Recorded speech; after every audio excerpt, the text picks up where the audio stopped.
Hola, ¿qué tal? Estamos nuevamente en un capítulo de física cuántica. Aquí vamos a abordar una biografía de un científico muy controvertido y que se hizo muy famoso. Este científico alemán, el llamado científico en la matriz, se llama Werner Heisenberg.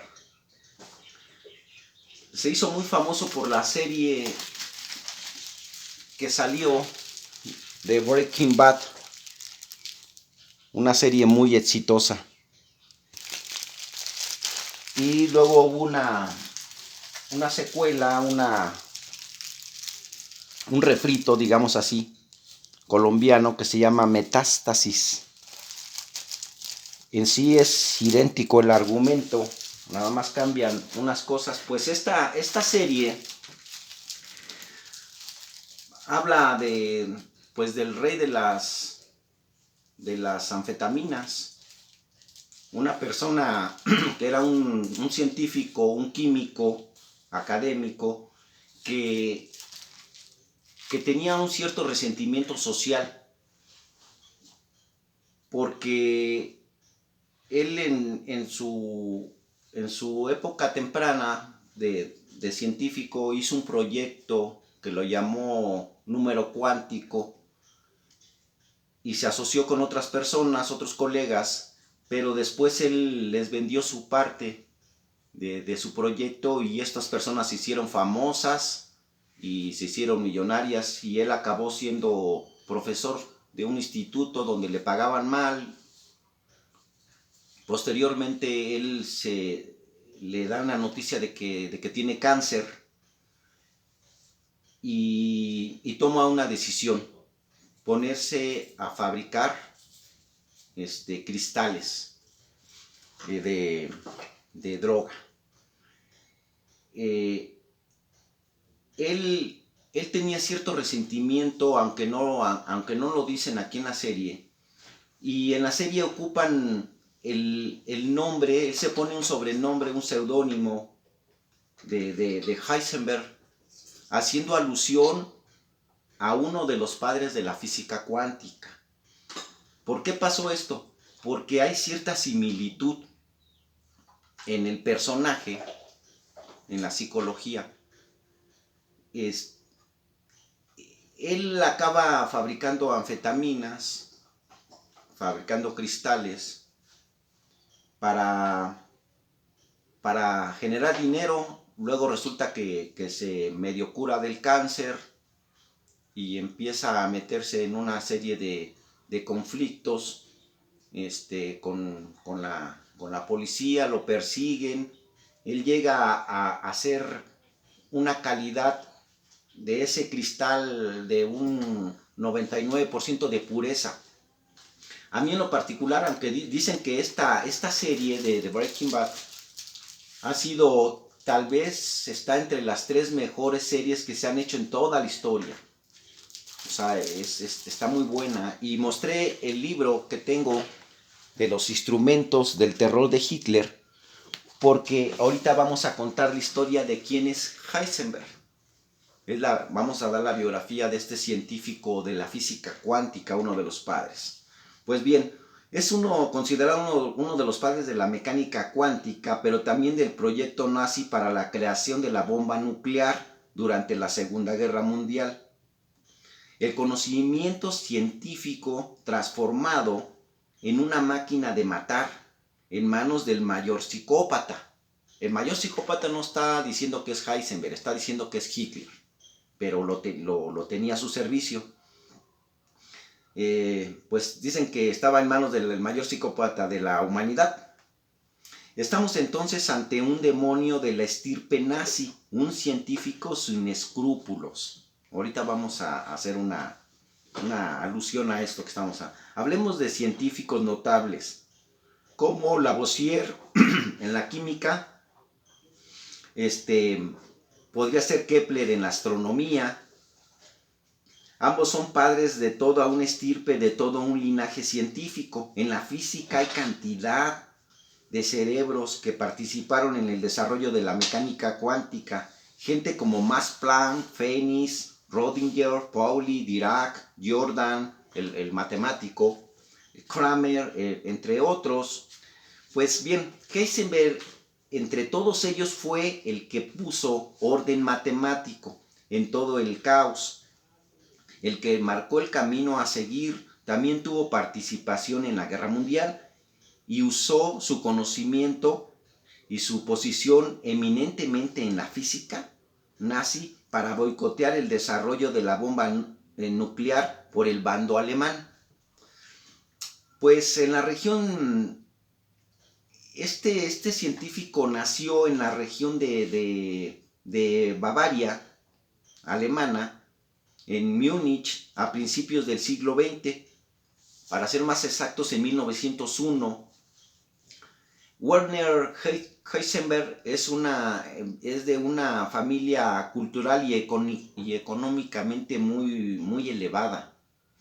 Tuvo un hermano que es Edwin, un año mayor que él, con el que competía desde muy pequeño. Su papá los ponía a competir en ajedrez, en lectura y en matemáticas. Se dice que Heisenberg desde ahí ya daba dotes de ser un genio.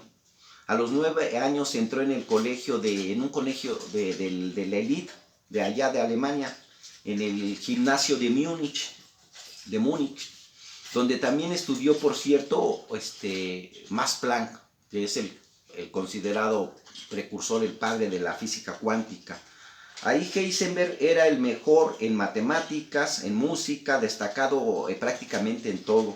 En 1914 a 1918, que es la época que se gestó la Primera Guerra Mundial, vio su formación interrumpida por la Primera Guerra Mundial y participó en una especie de guerrilla joven donde iban preparando a las nuevas generaciones para el servicio militar. No obstante, en sus ratos libres leía a Kant, estudiaba la relatividad de Einstein. Por aquello de 1920 se gradúa como el mejor estudiante de su generación. Su pasión, que eran las matemáticas, en particular la teoría numérica, posteriormente profundiza en el reino físico bajo la tutela del profesor Arnold Sommerfeld, primer profesor en estudiar la relatividad y la cuántica, de querer fusionarla. Tenían el mejor instituto en espectroscopía cuántica del mundo, donde se desarrolla la teoría atómica de Bohr, de Sommerfeld, y otros alumnos fue Wolf Paul, el mismo Einstein. Se pronunciaría elevando la tradición científica que su merced estaba criando en Múnich. Uno de los principales enigmas en los que estaban los científicos cuánticos en esa época era el tema de la espectroscopía. Más o menos es que tú lanzas una sobre de luz sobre un átomo y observas cuáles son las frecuencias que absorbe y que luego emite dicho átomo. Esto da la idea de que con este experimento se daba la idea de que haya dentro de un átomo, de las capas de los electrones que tienen el mismo, algo que se explicaba con el método recientemente escrito por Bohr y mejorado por Sommerfeld. Había formas espectrales que no era fácil explicar matemáticamente. Hablamos de cientos de líneas que generaron un gran caos sobre lo que había que encontrarse un orden. Heisenberg, amante de los juegos numéricos, estaba especialmente dotado para esta tarea. En su primer año lanzó una teoría que dejó alucinando a sus profesores, pero lo hizo en base a saltarse las reglas cuánticas que Bohr y Sommerfeld habían creado. Heisenberg introdujo números cuánticos semienteros, o sea, fracciones, algo que para sus profesores creadores de la de la teoría cuántica de números enteros. Era absolutamente aberrante, así que directamente todos mostraron su rechazo. Aquí vamos a decir algo. Había un modelo, ya existía el modelo de Bohr, el modelo atómico, donde básicamente pues es un núcleo formado por protones y neutrones y un electrón girando en las órbitas. Pero decimos que en la física cuántica no se tiene precisión, dado la velocidad que circula este electrón alrededor, de en qué posición encontrarlo. Entonces había que hacerlo por medio de una especie de estadística, de un muestreo de ese experimento de fotos, del espectro fotográfico, y ver viendo patrones dónde se concentraba más, y hacer una estadística para poder precisar la posición de este electrón. Pues bien, lo que viene a hacer este Heisenberg es que él antes se trabajaba con puros números enteros, el álgebra y la medición estadística. Cuando él mete los números fraccionarios, pues de por sí ya era difícil en aquella época, pues complica más, por lo que todos rechazaban y decían que era una locura trabajar con fracciones, que complicaba más el asunto. Más tarde se van a dar cuenta que él tiene la razón, porque si recordamos, nosotros ya vimos el tema del spin, y el spin trabaja con fracciones. Bueno, ok, continúo. Pero su modelo encajaba y explicaba las cosas muy bien, lo que hacía digno de una publicación. O sea, cada que un científico tiene una teoría, se publica en revistas especializadas. Pero para que tú puedas publicar algo es porque tienes que tener la aprobación del mundo académico. O sea, tu teoría tiene que tener fundamentos, bases muy sólidas. No es que la revista le publique a cualquiera. Pues bien, en 1921, a los 20 años, tenía una publicación en la revista más importante de aquella época, que era el Journal for Physics. Así se llama la revista, hasta la fecha existe. Pues en 1922 Heisenberg se pone a las órdenes del gran Max Born en la mítica Universidad de Göttingen, y fue capaz de explicar las energías de ionización medidas en los átomos, que corrobora posteriormente la teoría del spin, lo que había yo dicho. Posteriormente pasa un año en Copenhague. Lo de Copenhague también ya lo vimos en un video anterior. ¿Se acuerdan que ahí se hizo la convención más grande que ha habido de científicos, donde se reunió una treintena de los máximos exponentes de la física de aquella época, para ponerse de acuerdo en cuál iba a ser la nueva postura de la física en todo este caos que había de que si existía el éter, de esta ambigüedad que maneja la física cuántica por la estadística. Pues para adelantarnos un poquito, fíjense, Heisenberg es el que lanza y da las bases de la teoría de la incertidumbre. Ahorita vamos a decir un poquito también a qué se refiere, ya lo vimos de todos modos. Donde trabajaron en su nuevo modelo, aparecería un extraño nuevo sistema de multiplicación, una nueva área del álgebra. En aquella época era una novedad, por eso es que muchos no se atrevían a contradecirlo, si no tenían la capacidad matemática de este genio, ¿verdad? Lo cual se conocía como álgebra matricial o mecánica matricial, la primera teoría completa del mundo cuántico, por aquello de 1925. Heisenberg era una leyenda y tenía solo 24 años. Era un chavito, pero desde niño fue un genio. Posteriormente, Bohr y el matemático Jordan sistematizaron el procedimiento y establecieron las bases de la mecánica matricial. Ese mismo año se propone la existencia del spin, que da sentido a los valores cuánticos semienteros, y Dirac da mayor amplitud matemática a la teoría. Su suerte de Heisenberg cambia completamente en 1926, con la mecánica ondulatoria, una nueva forma de poner orden en el caos cuántico. El golpe para Heisenberg fue muy duro, y es que el poder de la mecánica ondulatoria era increíblemente, porque permitía obtener resultados de forma mucho más clara y sencilla que la propuesta por Heisenberg.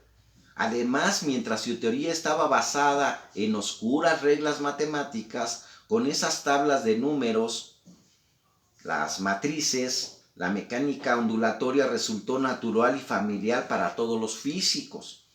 Pero después se comprobó que ambos formalismos son equivalentes. La pregunta hasta aquí es: ¿ondas o matrices?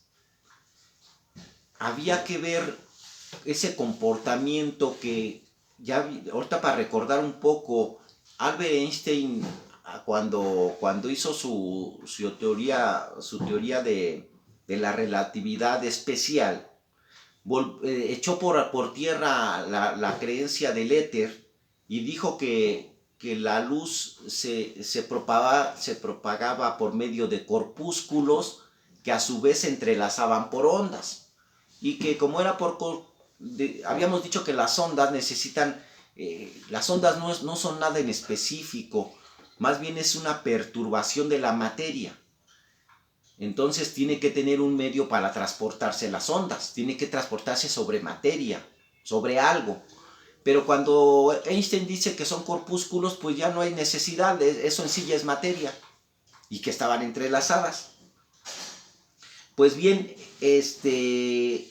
todo esto está en una ambigüedad. Inclusive Einstein y Niels Bohr, no están muy de acuerdo con esta nueva propuesta cuántica. Por eso está aquí la incógnita que decimos: ¿son ondas o son matrices matemáticas? Ahora se sabe que son matrices matemáticas. Se sabe que estas ondas es una forma de propagación que entrelaza, y que en realidad esta matemática que hizo Heisenberg es toda una revelación, porque puede ver los vórtices. Los que hemos visto un poco de matemáticas vorticiales, podemos más o menos imaginarnos, pero si no, un día voy a hacer un especial de matemáticas vorticiales. Es ir sacando números fraccionarios en las crestas de los toroides que forman los campos del electromagnetismo. Pero para no enredarnos, luego explicamos eso, es otro tema. Ok, una batalla que se llega hasta nuestros días, o sea, todavía hasta nuestros días estamos debatiendo eso. Niels Bohr fusiona ambas teorías y se denomina como principio de complementariedad. Esto con el principio de incertidumbre que inició Heisenberg, y la fusión de onda como una fusión de densidad de probabilidad realizada en 1926 por Max Born. Conforman lo que hoy conocemos como la interpretación de Copenhague. O sea, esta fusión que se hizo fue la conclusión a que llegó esa convención de Copenhague, tan famosa. Pues posteriormente Reidinger y el propio Einstein nunca vieron con buenos ojos esta mezcla tan rara, algo que para ellos era la creación de una teoría Frankenstein, haciendo alusión al monstruo que lo armaron con diferentes piezas. Pues aquí también dijeron: pues están tomando una teoría, la agarran con otro cachito de otra, con otro pedacito de otra. Esto en realidad viene siendo un Frankenstein de la física. No estaban de acuerdo. Y aquí se hacen las famosas peleas entre Bohr y Einstein, donde Einstein da su famosa frase célebre de que Dios no está jugando a los dados. Y Bohr le contesta: tú no le digas a Dios lo que tiene que hacer. Bueno, pues bien, el resultado fue aplastante. La interpretación de Copenhague fue la dominante en las siguientes décadas. O sea, aquí le ganó la batalla Bohr a Einstein. Ya habíamos dicho esa actitud determinista que tenía Einstein. Bueno, pues Heisenberg recibe el premio Nobel en 1933, que comparte con Dirac y Rödinger. Después entra el periodo oscuro de Heisenberg, el periodo nazi, y su participación con Hitler. Por otra parte, Einstein, por ser judío, fue perseguido por el régimen. Tan solo mencionar las teorías de la relatividad era traicionar a la nación, al Estado. También la cuántica eran ideas desvariadas, perversas, de mentes sucias, y muchos físicos tuvieron que salir del país por sus raíces judías. Por ejemplo, Einstein o Lise Meitner o Rödinger. Pues miren, aquí pasa una cosa.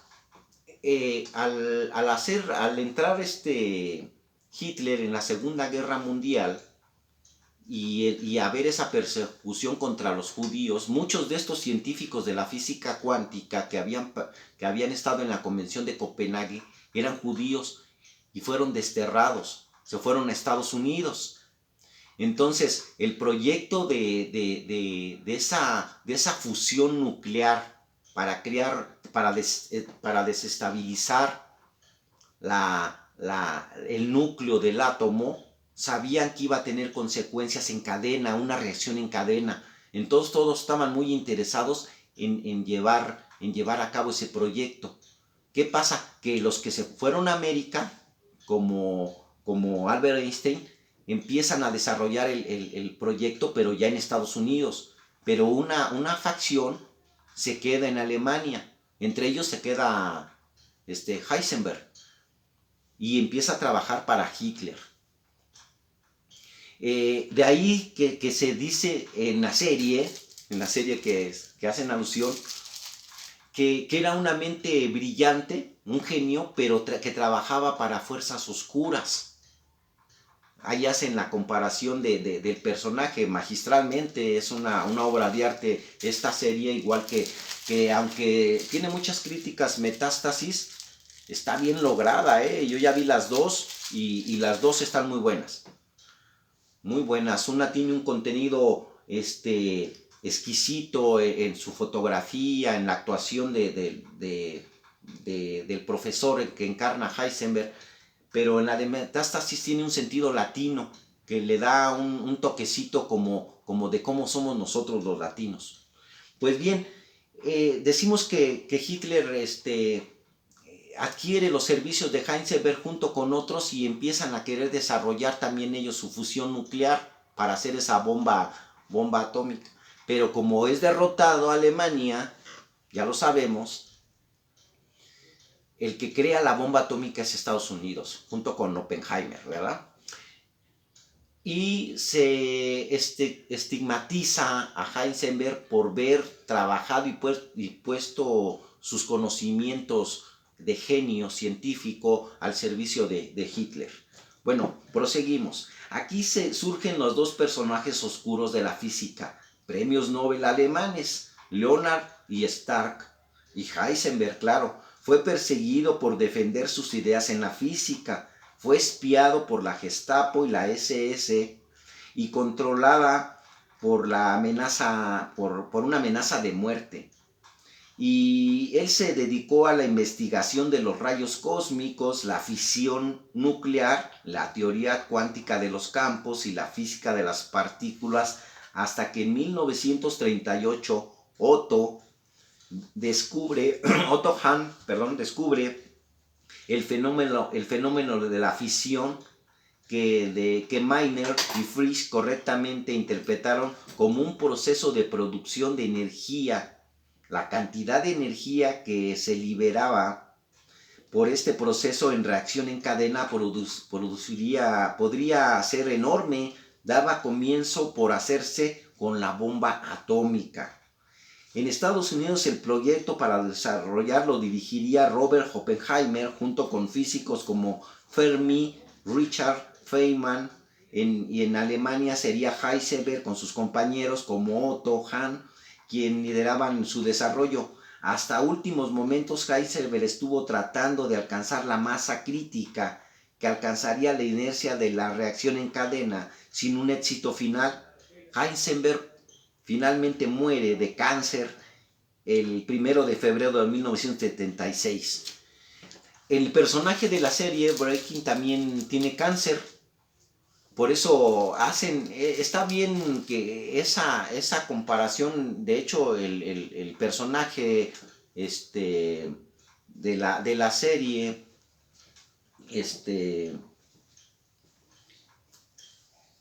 tiene también cáncer. Entonces, él, por ser un gran científico, pues adopta como un seudónimo para poder trabajar. Y el desenlace de la serie, pues los que la vieron pues ya me comprenderán. Quise hacer esta biografía de Heisenberg porque ahorita estamos viendo en la física cuántica cómo estos números, estas matrices que son secuencias numéricas en fracciones, dan cavidad a las matemáticas vorticiales, a esos toroides. Y entonces es muy interesante. Pues espero yo les haya gustado este capítulo, esta biografía de Heisenberg, y cómo lo relacionamos con el proyecto nazi y con las series de Metástasis y de Breaking Bad. Es todo y que pasen una buena tarde.